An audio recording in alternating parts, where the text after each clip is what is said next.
How to pay Grabfood using Gcash. Easy tutorial.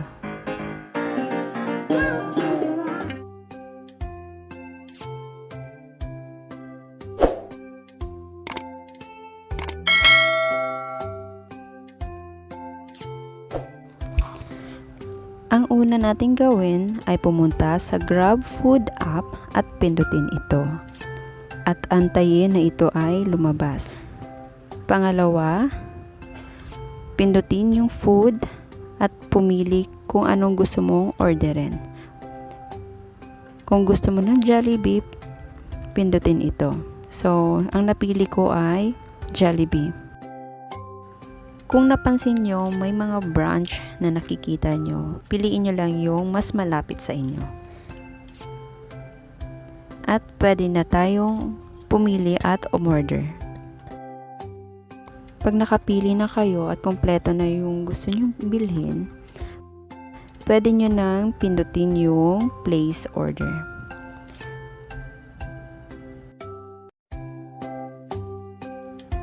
At ang na-order ko is ang Chicken Joy, burger steak with drinks, large fries, and large Coke float.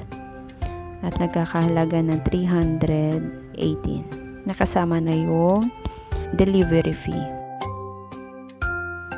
Kung nagtataka kayo kung bakit 259 pesos lang ang nakalagay dyan, hindi pa kasali yung delivery fee. Kaya pag nag-place to order na kayo, doon nyo palang makikita kung magkano yung inabot ng order nyo at kasama na yung delivery fee nyo. Before that, make sure na yung address nyo ay insakto kung saan kayo. At ngayon, pumunta naman tayo sa pagbabayad ng ating in-order. Punta tayo sa payment. Choose a payment. Then, pipiliin natin yung cash in balance. At pindutin yung e-wallet with instant pay.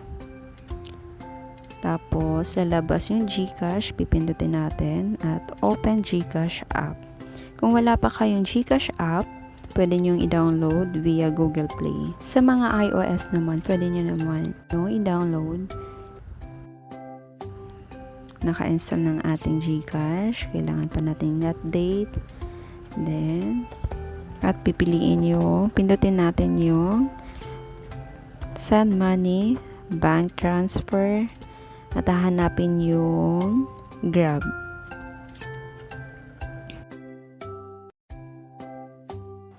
Pag nahanap mo na yung GrabPay, so yung order natin is nasa 318, lagay natin yung 318, then yung pangalan natin sa Gcash, Archie Villagracia,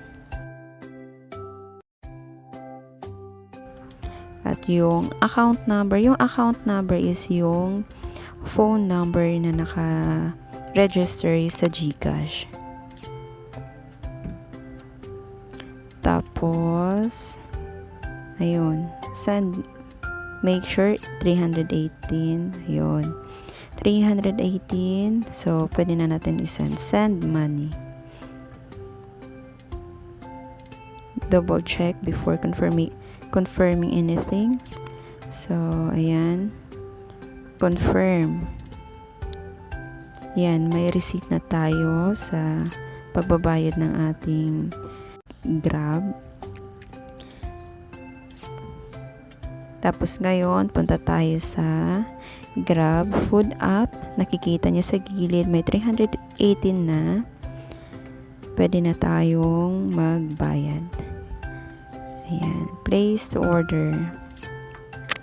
At ayun po, okay na po yung pagbabayad natin sa Grabfood gamit ang ating Gcash.